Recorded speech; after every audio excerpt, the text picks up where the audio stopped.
June 8ರಂದು ಪ್ರಧಾನಿ ನರೇಂದ್ರ ಮೋದಿ ಪ್ರಮಾಣ ವಚನ ಸ್ವೀಕಾರ ಮಾಡೋ ಸಾಧ್ಯತೆ ಇದೆ ಅಂತ ವರದಿಯಾಗಿದೆ. ಜೂನ್ 8ರ ಶನಿವಾರ ರಾತ್ರಿ ಪದಗ್ರಹಣ ಕಾರ್ಯಕ್ರಮ ನಡೆಯುತ್ತೆ.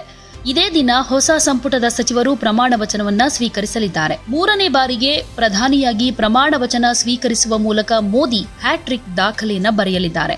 18ನೇ ಲೋಕಸಭಾ ಚುನಾವಣೆಯಲ್ಲಿ 240 ಕ್ಷೇತ್ರಗಳಲ್ಲಿ ಗೆಲ್ಲೋ ಮೂಲಕ ಬಿಜೆಪಿ ಅತಿ ದೊಡ್ಡ ಪಕ್ಷವಾಗಿ ಹೊರಹೊಮ್ಮಿದೆ. ಜೂನ್ 8ರಿಂದ ಮೋದಿ 3.0 ಆಡಳಿತ ಶುರುವಾಗುತ್ತೆ ಅಂತ ಬಿಜೆಪಿ ಹೇಳಿಕೊಂಡಿದೆ. ಇಂದು ಸಂಜೆ 4 ಗಂಟೆಗೆ ಎನ್ಡಿಎ ಮೈತ್ರಿಕೂಟದ ನಾಯಕರು ಸಭೆ ನಡೆಸಲಿದ್ದಾರೆ.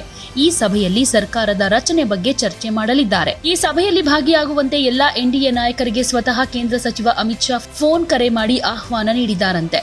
ಎನ್ಡಿಎ ಕೂಟದ ಭಾಗವಾಗಿರೋ ಮಾಜಿ ಸಿಎಂ ಎಚ್.ಡಿ. ಕುಮಾರಸ್ವಾಮಿ ಕೂಡ ಈ ಸಭೆಯಲ್ಲಿ ಭಾಗಿಯಾಗಲಿದ್ದಾರೆ.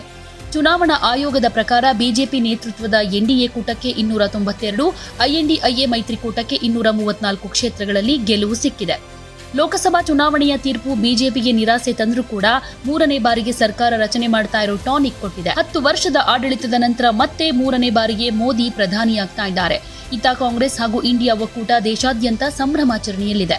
ಕಾಂಗ್ರೆಸ್ ಮರುಜೀವ ಪಡೆದುಕೊಂಡಿದ್ರೆ ಇಂಡಿಯಾ ಒಕ್ಕೂಟ ಪ್ರಬಲ ಪ್ರತಿಸ್ಪರ್ಧೆ ನೀಡುವಲ್ಲಿ ಯಶಸ್ವಿಯಾಗಿದೆ. ಇನ್ನು ಗೆಲುವಿನ ನಂತರ ಜನತೆಯನ್ನ ಉದ್ದೇಶಿಸಿ ಮಾತನಾಡಿರುವ ಮೋದಿ ಅವರು 3ನೇ ಅವಧಿಯಲ್ಲಿ ಸರ್ಕಾರ ಅತಿ ದೊಡ್ಡ ನಿರ್ಧಾರ ತೆಗೆದುಕೊಳ್ಳುತ್ತೆ.